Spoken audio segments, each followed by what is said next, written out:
I'm your host, Sean McKenzie. Thank you for joining me once again on my channel on data analytics and data engineering. This week, we're going to talk about the skills that you're going to need in order to get a career in data, or more specifically, a career that's centered around databases. At the end of this video, you're going to know what careers are available, what skills you're going to need in order to succeed in those careers, how much these roles typically make, and what the future looks like for these kind of roles. So why talk about database careers? Well, so many things in this world today are centered around databases. And it's very important to talk about careers and that type of thing in sort of the viewpoint of databases, since most of the data that's stored today, and data stored about everything imaginable today, is stored in databases. And in fact, databases are everywhere. And the fact that you're thinking about it right now means that you've got a special interest in data and the organization of the world around you into databases. And this is kind of a good thing because people that specialize in databases are kind of a special breed.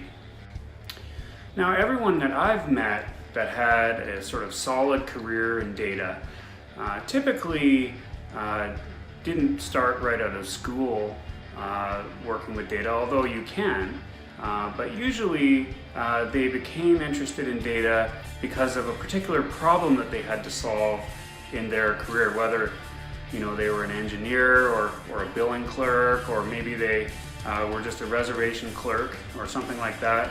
And they had a little bit of technical background, and they were wondering about how they could use that background to get a career in tech.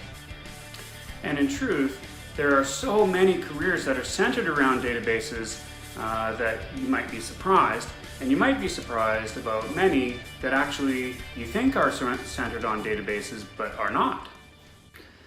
So what about me? Well, I started working with databases in the late 1990s after taking a break from programming while I went to school and got my first job and all that kind of stuff. I had an interest in programming when I was a kid, and I took a big break from that.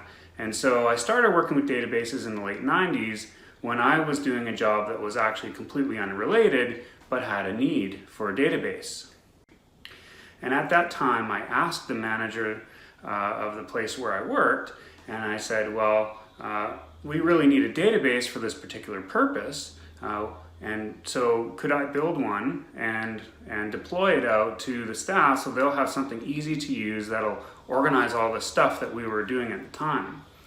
And so I did it, and I got the okay from my manager, who was very understanding, and she thought it was great.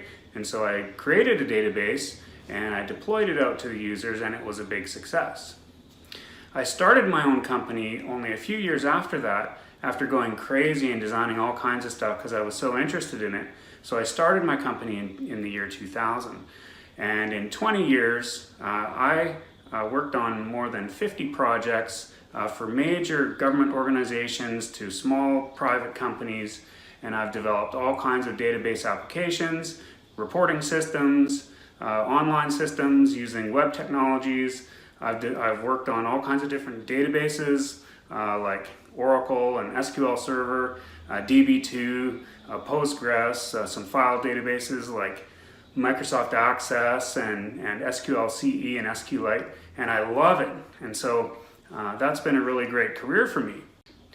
And the solutions that I worked on were sort of centered around anywhere from 5 concurrent users to tens of thousands of users spread out all across Canada and North America. And so during this time, it really gave me a chance to not only work with all the different technologies and roles around databases, but also I got to see how different companies implemented these roles, and I got to see how these roles were structured in the places where I was doing contracts.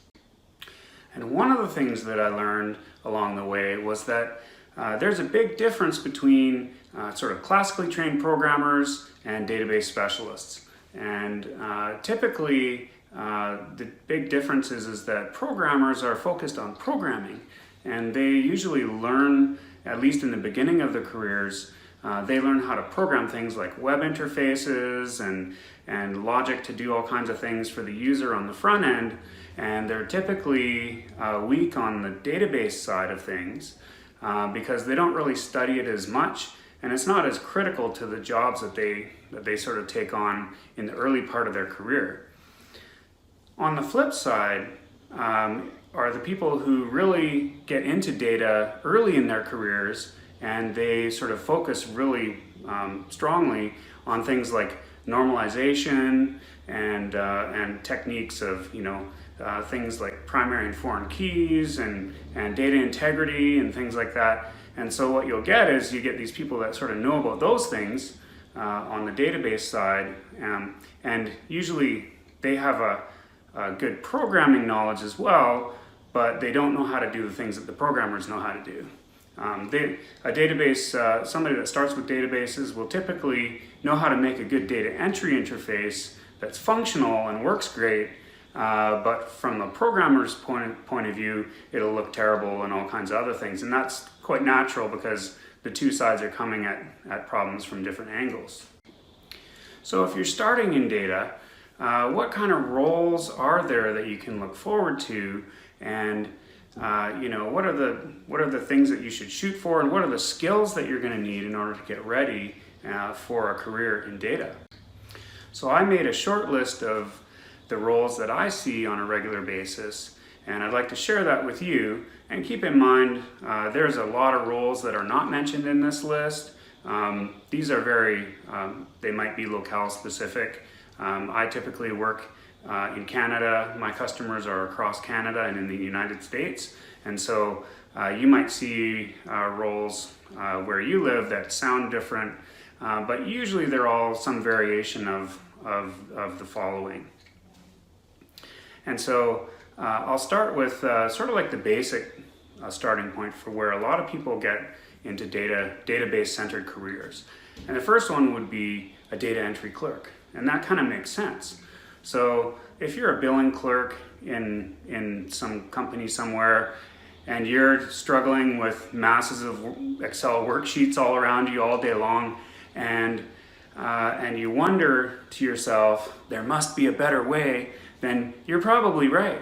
And in most cases, that is true.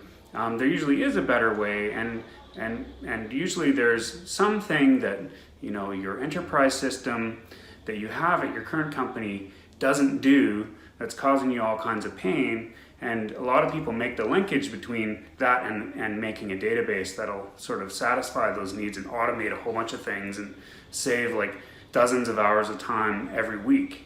And those kind of solutions are really important. Now note, I'm also putting some prices up here, or some salaries up here for these roles.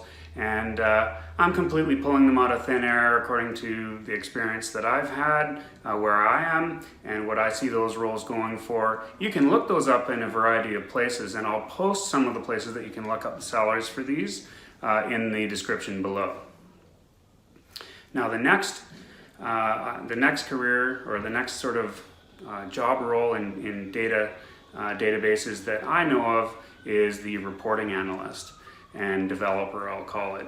And so typically what the reporting analyst developer does is they gain some skills in order to pull data from various places, whether it's a database or some Excel sheets or whatever, and they are able to make, and usually it's a printable report that has some statistics on it, some basic summary statistics that might be given out to, say, managers for weekly meetings or those types of things. And so the reporting analyst developer is kind of like a great place to start when you're working with database technologies, because if you can get that role and you've got the skills for it, it means that you've got kind of enough skills to pull some basic SQL queries from databases and things like that. It also means that you have some skills in some of the reporting technologies that are a little more complicated than, say, a simple table in Microsoft Excel. Like you might do an access report that has some pretty complex groupings in it and things like that to roll up, by division and those kinds of things. And so those are really good skills for this role to have. Now the next role after that is the data analyst. And now data analyst is a very broad term, and the salary that I'm showing up above here is actually more towards a beginner to intermediate sort of data analyst. You kind of need to be an intermediate data analyst to start, just to get the role, because in order to become a data analyst, you'll need to have some skills in SQL. You'll need to have some presentation skills in Power BI, or write some reports in say Microsoft Access or SSRS. You might have reports that you write for those purposes. But typically, the data analyst, and what's kind of funny is the data analyst will work a lot in Excel, and a funny story is that I recently did a certificate in data analytics, kind of for fun, just to see what they would ask people to do in a certificate program for data analytics. And so I did one at Cornell University, and it was a great program. Don't get me wrong, I thought it was quite solid, but the entire thing was done in Excel. And so a lot of the things that I thought were part of a data analyst role, including doing a bit of Power BI and all these other things, wasn't actually taught if you were certified in it. And so I think when people talk about data analyst, they're actually talking about the analysis part more than the sort of data engineering part. And that goes into our next role, which is the business intelligence analyst. And business intelligence analyst will have a lot more of those kind of skills that I talked about for the data analyst, which I think are part of the data analyst role. And that'll include some knowledge in some BI tools like Power BI or Business Objects or Tableau or any of those packages that can give you a nice sort of nice presentation, nice visualizations. A lot of times the visualizations will be interactive, so you can click on a slice in a pie chart, and then that'll adjust a graph over in another part of the screen. And those are really great. And so those will be skills that the business intelligence analyst or developer is going to use for their job. So the next role that I have is the database developer. Now, database developers is kind of an older breed, I would say, of role that has been around for a long time. And the reason for that is that database developers were there before there were all these BI tools. There were some in the old days. There were some BI tools that were kind of neat, but generally speaking, the really cool new flashy stuff wasn't there. And database developers were actually more centered around creating user interfaces for data collection and from end users. So make a reservation system for 20 people that they can all use the reservation system at the same time. So the database developer role kind of needs a lot more in-depth knowledge of databases than the preceding roles, and that's kind of why it makes a bit more money. And also it creates a whole bunch of more challenges, because the database developer not only needs to know how to normalize data correctly so that data will be accurate when users are putting it into the system, but also database developers need to know how to do integration. So no database system survives in a silo by itself and doesn't talk to any other system, especially in today's world. And so database developers typically are able to create their database systems and integrate those systems with other systems. So typically they'll have all those skills, very good skills in normalization and architecture and things like that. So that's getting a bit higher level. And usually very good database developers make very good money. But also database developers will have very good skills in report writing and usually they have very good skills in statistics and those visualizations that you could do, that a data analyst could do, for example, because when they take the requirements from end users and stakeholders and things like that to build databases, they also need to build the reports, because usually the databases, a lot of the sole purpose is not just to automate all of the user data entry, but it's some executives that want to know what's going on, and so in order for them to have their KPIs and things like that, they need to have the data collected, and usually the visualization representation at the end of all these things is part of the database developer's role. Database administrator. So this is probably the main role that most people think of, or a lot of people think of when they think, well, how can I get a career in databases? And it's kind of like the number one that comes to mind. And this is also known as data custodian in different countries. But the database administrator is kind of like they know the architecture behind everything, and they need to know a lot of the things that the database developer knows, plus more they need to know on the database side itself. Perhaps not on the presentation layer where you've got your data entry screens and things like that, but the database administrator needs to know not only all of the normalization concepts and things like that, about how the data operates from day to day, but they also need to know about all the architecture, physical architecture that the databases sit on, whether could be virtual or bare metal, and they need to know all these things about how to create failovers and things like that, so that there's always availability. And database administrators are responsible for backups and restores and things like that, so that a company can use the database system that the database developer wrote, and they can make sure that it's always available to the users. Note that database administrators will also be very familiar with policies of not only the organization but the region and government of where they live, for things like privacy and security and things like that. And so a database administrator will control security for the application, granting and revoking permissions and things like that. But they'll also be very aware of, from a privacy standpoint, who's allowed to see what and those type of things. ETL Developer. Well, there is a role for definitely for the people that get good at their database normalization skills. They've got a little bit of database developer skills. They've designed some applications, and they're getting pretty good at the integration part. And the role of the ETL developer is sort of it's a kind of a good intermediate role, in the sense that it's starting to really look at the integrations between all the systems, the formats that all the different data that's collected are in, because they're all often in very different formats that need to be cleaned, or they need to be transformed into different things. They'll do things like extract, transform, and load, or ELT instead.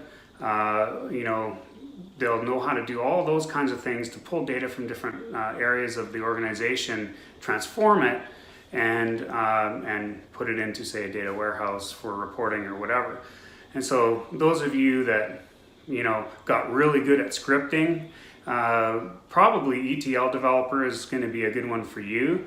Or if you're very interested in technologies like SSIS, integration services on SQL Server, or the equivalents that are available on the other databases, you might use a big tool like that, or you might get really good at doing your own scripting. So ETL developer is a really great one for those of you that love to script. Data architect.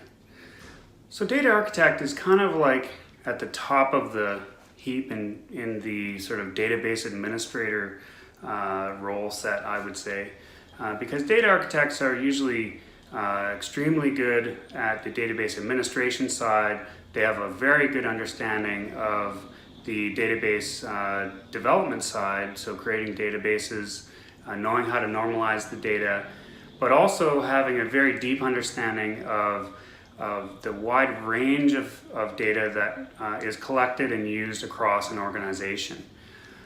So the data architect is going to be the one who can conduct the projects to analyze not just data in one database, or know how to do the database administration for failover and things like that, like a DBA does.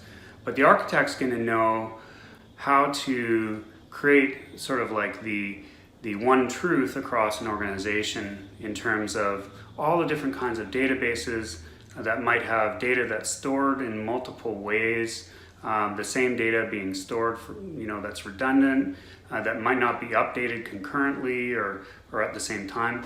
And so data architects are really familiar with those kind of problems, and they'll also be very aware of the sort of direction that the entire organization is taking in terms of its data. And so the data architect is definitely a very senior role, and is one that I like to include in this analysis. Our next role is data scientist. Now, the data scientist is kind of like the hottest job to come out in the past decade, and it continues to get more and more press as time goes on. And there's definitely a lot of opportunity for data scientists out in the real world, and so it's sort of begging the question of how do I become a data scientist, And I think that people become data scientists from many different places. Most data scientists come from a varied background, and so data science is kind of it's like a big mesh of a whole bunch of technologies and techniques and things like that. But generally speaking, data science is based a lot on machine learning, and so you would want to study machine learning and AI, and those things might require, for any project that you might be involved in, a very heavy understanding or a very good understanding of statistics, as well as different programming languages and things like that, because data scientists can typically program, and the two different languages that typically come to mind for data scientists are R and Python.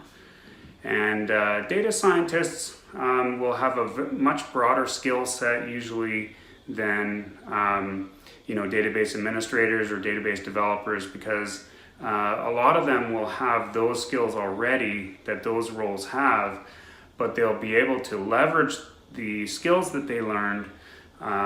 For example, the data integration methods of a database developer. A data scientist doesn't want to wait around to get their data. They'll be able to use skills that in order to connect to databases and get data into a normalized format the way that they want, in order to run statistics or to run some machine learning algorithms against. And data scientists are typically associated these days more with the big data phenomenon and the NoSQL databases in order to do things like prediction or trained models for things like statistics and things like that. And so data scientists have this big varied skill set. They come from a wide variety of backgrounds, and typically data scientists, one to another, will not look very similar in their skill sets. They'll have all of the basic skill sets, but some will be very good in statistics, others will be very good in data integration, and so it's quite a wide range, and that's why they make data science teams typically, instead of just hiring a single data scientist for a role. Data engineering. Well, data engineering is a really great role, and it's very similar to the data science role, and typically data engineers have a bunch of data science training as well, and but they'll also be a master of data integration. They'll know tons of technologies usually. They'll know how to pipeline data from a wide variety of different sources and change that data and do all of their own ETL work and things like that. And data engineers are kind of like, they're like a jack of all trades with a bunch of statistic knowledge. Data engineers will know how to do all of the stuff that data analysts know how to do. They'll know how to do most of the stuff that the database developers know how to do. Typically, data engineers have developed oodles of different applications in different technologies and things like that. And so data engineering is a really great role for sort of like the most senior of the database related roles that you'll see. Many times data engineers will have a background as a database administrator or as a database developer, and data engineers are widely sought after because of their sort of wide range of skills. So you might be asking yourself, well, how can I get there? And how can I have this this career in databases or database related career? And the answer is that you need to sort of choose what role works for you now and start down that path of where you want to go with databases, because you won't start out of the gate typically and say, I just got out of school and I want to be a data scientist or I want to be a data engineer. Well, that's great and everything, but you might find along the way that something else interests you or whatever. Some people become database developers and they continue doing database development for the rest of their career, or they get very interested in data analysis and they're one of those Excel nerds that just can't get out of Excel because Excel has these crazy millions of different libraries and functions and things, and you can do all these amazing things in Excel, which you can, which is awesome. And a lot of people like to stay in their career at that stage, and that's fine. Everybody's outcome is different, and that's one thing to keep in mind when you're thinking about database careers.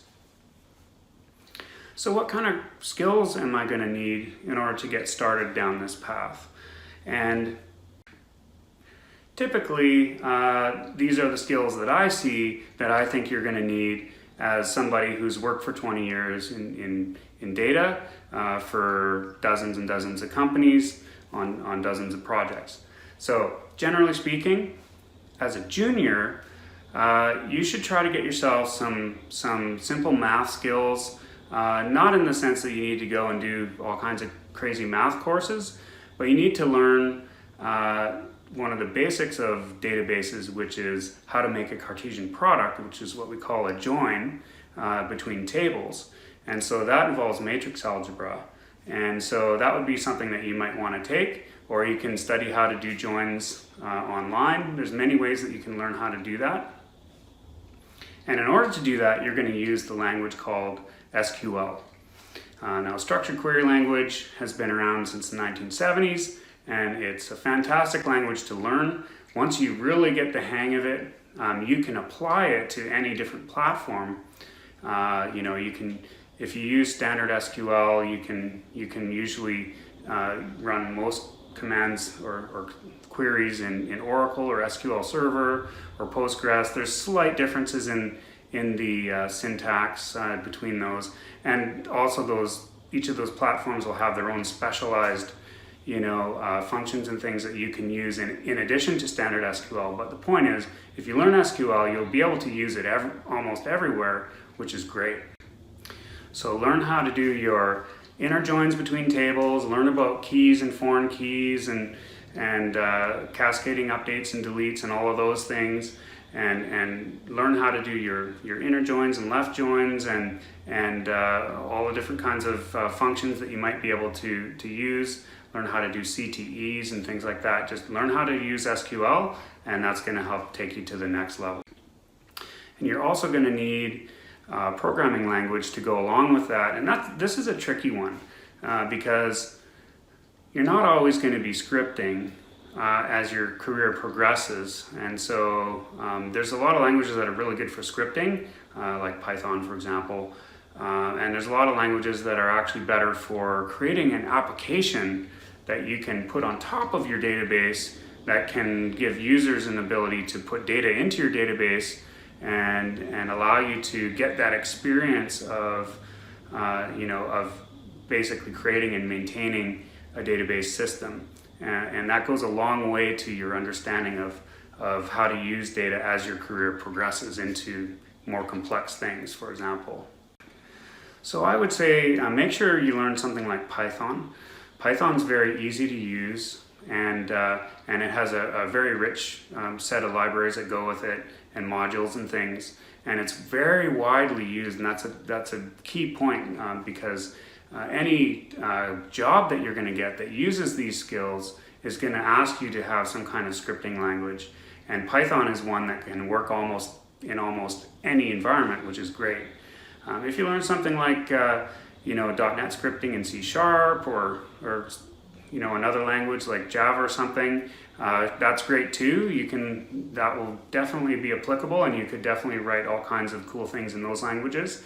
But I think if you're just starting out and you haven't chosen anything yet, learn Python. Okay, so that's enough to get you started. Intermediate level. So on the intermediate level, one of the things that I would suggest is that you start to learn another language as well as your core language. So say you started learning Python. It's good to branch out a little bit and get some familiarity with other languages, for example, maybe C# or Java or something like that. And that's really going to help you to put more tools in your toolbox so you'll know or be able to use those in situations that require them. Get a solid understanding of reporting technologies.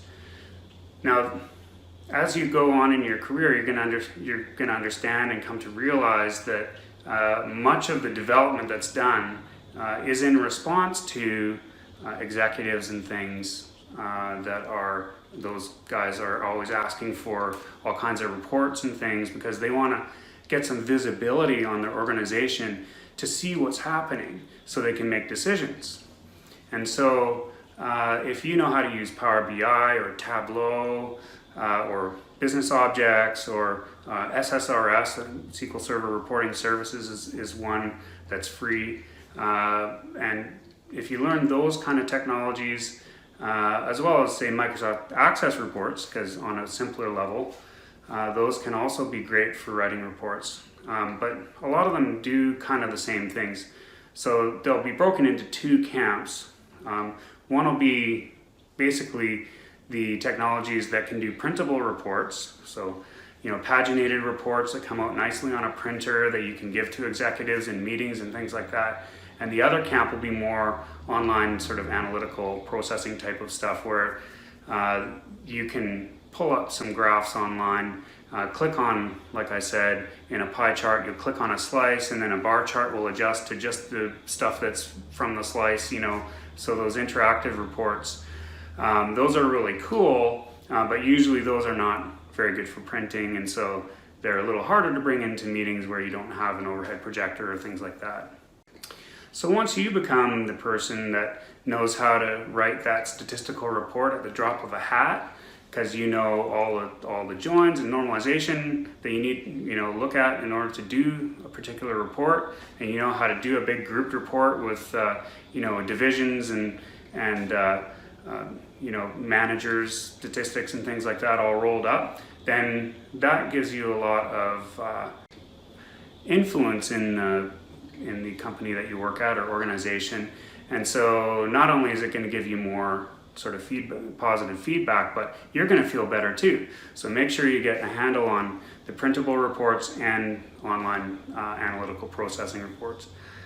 Other things that are very important for the intermediate level, you should get very good at Excel because lots of sort of analysis and things is done in Excel, and you would not believe the number of cool functions and things that are in Excel. And the better you are at Excel, the better you'll be as as a person working with databases as well. Power BI, Tableau, those are also very good. Also at the intermediate level, you're going to be very good at SQL by this point. So you've practiced a lot, you've worked on all kinds of different projects and things, and you've become sort of very good at SQL. And on top of it, you've got a scripting language, which you can use which is really great for data extraction, cleaning, integration, and those types of things that are used every day, everywhere. It's actually sort of like the hard part of working with databases and data technologies is people underestimate how hard it can be to do things like cleaning, data cleaning, and ETL and things like that. So again, that'll be on the intermediate level. Make sure you're very good with your Python scripting so that you can do some cleaning and ETL procedures. And you can also do these things in R as well if you choose to use R and you're looking to do more of a data science maybe tack in your career. Okay, our next level is the senior level. And at a senior level, typically you can do things like you can code complex transformations and procedures on the fly, and you can get it right on the first try. You'll be a master of SQL.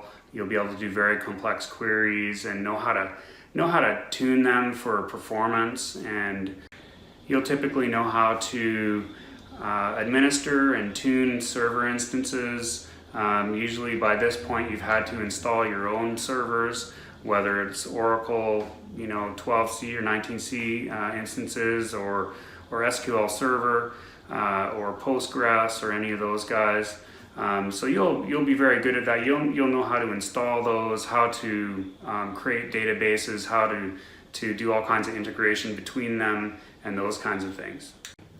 For data scientists, you'll know how to create and tune complex machine learning and AI algorithms to do things like prediction and those kinds of things, and all kinds of other purposes. For data engineers, you're going to be the masters of data integration, data pipelining, SQL, NoSQL, and other cool stuff, as well as a data engineer, you're also going to have some great data science techniques that you'll be able to apply, and you'll typically be sought after for those skills.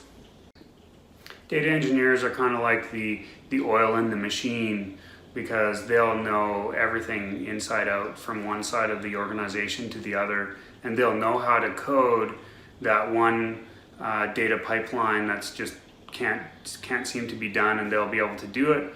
And they'll also be able to, at the end of the day, if it's needed, they'll be able to create some data science methods on top of that. And that's one of the key differences between data scientists and data engineers, is that data scientists will typically have more domain knowledge, and they'll probably have a bit stronger on the statistical methods side, and data engineers will know more about data itself and how to make the data part of it happen, whatever project it happens to be. They try to work toward the strengths of each person to make the team better. So what are you going to need to get started in a career in databases? Well, the first thing you're going to need is a genuine interest in data processes and a mind that naturally wants to organize the world around you. If you find that you do that on a regular basis, probably a career in databases is not bad for you. Learn some math, get a simple database like Microsoft Access, and practice your queries and SQL in that database. And once you sort of get access to some bigger databases, some real databases like SQL Server and Oracle, or server-based databases as they're called, use those opportunities to practice your SQL so that you can get that core skill. And then once alongside of doing that, I guess you can do them concurrently, is to learn Python or another language so that you can learn how to do things like scripting and learn how to do the data connections and all those kinds of things, so that you learn about integration and data extractions and ETL and data reporting and things like that. If you have Microsoft Office installed, learn to program in VBA so that you can automate some things in your projects, despite the fact that VBA is one of the most dreaded languages, as I mentioned in one of my earlier videos. and then learn Python after that perhaps. But you can learn a lot of things in VBA, especially if you're using Microsoft Access. You can learn how to do a whole bunch of programming that is sort of convertible into the real world, because you can create an entire system in completely normalized, beautiful, architected database system in Microsoft Access, and you can program the data scripting part and the user interface part and the reporting part on top of it. The reporting meaning you can create these nicely printed reports in Microsoft Access that have grouping and all these things that you need in bigger systems once you get out and start working. So a lot of those skills can be directly transferable over to, say, SSRS, which is sort of a production technology for reporting, and your database design skills are directly transferable over to SQL Server, with some tweaks, of course, but the skills that you learn in doing that will be very valuable. Build an actual database connected app using Python or Microsoft Access or ASP.NET or whatever. Learn SDLC, System Development Lifecycle. So find a book on it or an article, or look at Wikipedia and just look up SDLC and then start studying what it means.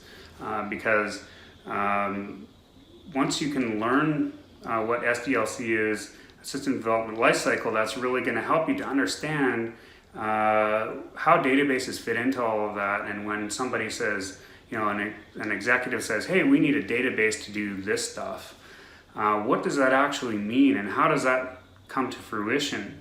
And so SDLC is going to give you a basic background on, how you actually have to go and, get requirements and, from the users and the stakeholders and the executives about what they actually want the system to do.